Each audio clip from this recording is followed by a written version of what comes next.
If the only qualification you've got for coaching burnout is that you survived your own, this one might be uncomfortable, but this is the video for you. Now, I want to start by telling you about a war, right? 1943. The US military has a problem. Its bombers keep coming home shredded by anti-aircraft fire. So they do the obvious thing. They examine every plane that makes it back. They map where the bullet holes cluster and they reinforce the armour exactly there. It's logical and it's methodical. It's also completely wrong because a mathematician called Abraham Wald looked at the same planes and saw what wasn't in front of him.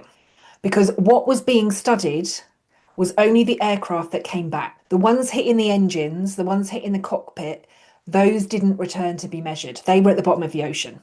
The armour didn't belong where the survivors were hit. It belonged where the survivors never got hit, because a hit there meant you didn't come back at all. Now, that's survivorship bias. The error of building your whole strategy around the winners and never seeing the people that the strategy failed. And 80 years later, it isn't a wartime mistake anymore, but it is quietly becoming the business model of a coaching industry. The industry's own figures put at $5.34 billion a year. We are drowning in self-proclaimed burnout coaches whose entire qualification is their own autobiography, right? Survived a corporate breakdown, changed their mindset, and now selling their personal way out as if it's a map that everyone else should follow. And in this video, I want to walk you through the dark side of the unregulated burnout coaching boom and why, if you're a survivor, you might be doing more harm than good without ever even knowing it. Now, I don't believe that you're doing this because you're a bad coach. I believe you're doing it because you want to help, but I also know that you're probably doing it because you only see the planes that came back. So let's start with 3 reasons that the healed coach gets it wrong.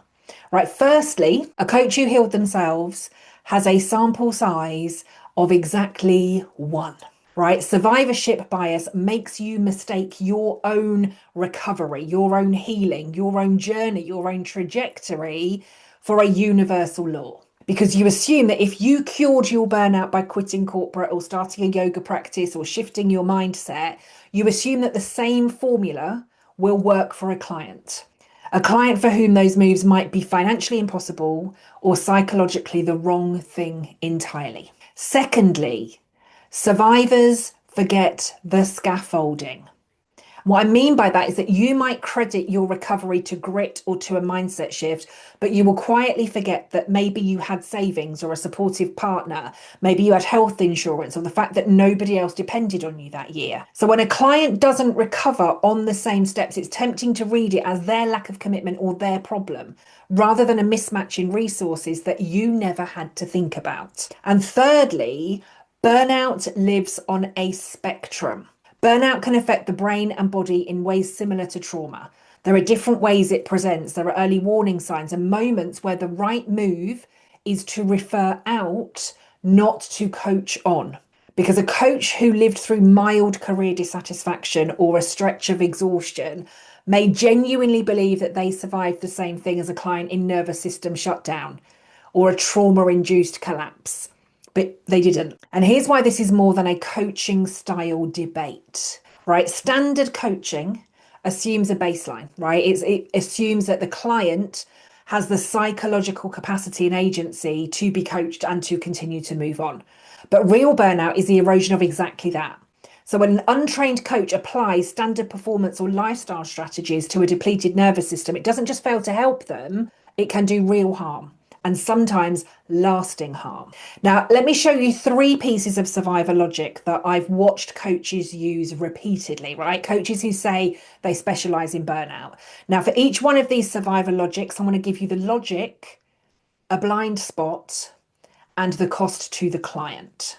So survivor logic 1, you just need to push through the blocks and set some boundaries, right? This one is everywhere because most coach training, where there's been training at all, is built around growth, mindset, and boundaries in service of goals and performance. The blind spot here is that the client may be facing systemic oppression or a genuinely toxic workplace, or financial insecurity where a boundary will get them fired.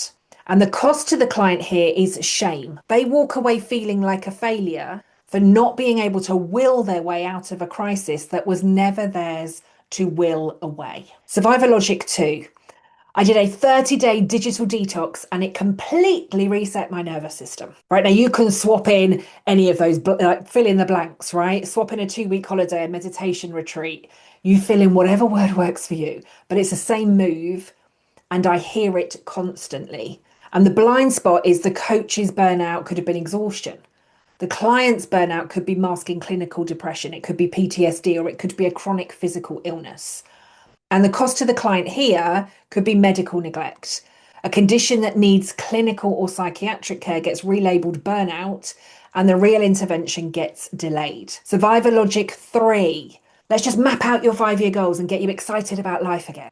The blind spot here is that action-oriented goal setting runs on cognitive energy, and a severely burned out brain, a brain at severe burnout, physically does not have that capacity. So the cost to the client here could be a secondary burnout, because you push an already altered, exhausted brain into strategic thinking and you deepen the cognitive fatigue and executive dysfunction that you were supposed to be helping them to relieve as their coach. Now, I'm not saying that your lived experience doesn't count. I'm not saying it doesn't matter, because it does. It's real. It builds empathy. It lets you sit with someone in a way that a textbook will never be able to do so. But it's also not a framework, right? The survivor says, I know the way out of the woods because I got myself out, right? Follow my footsteps. I'm going to take you on the path that we need to go. But the trained professional says, I have a map of the whole forest. Tell me what's around you and we'll find your way out. And those two things are not the same. Giving birth to my twin sons didn't make me an expert in pregnancy. My hysterectomy hasn't made me an expert in women's reproductive health.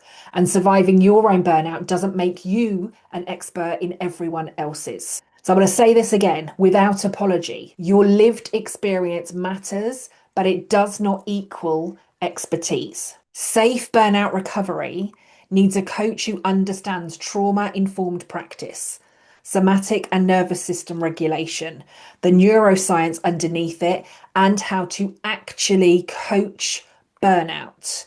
This is more about how you personally got yourself through it.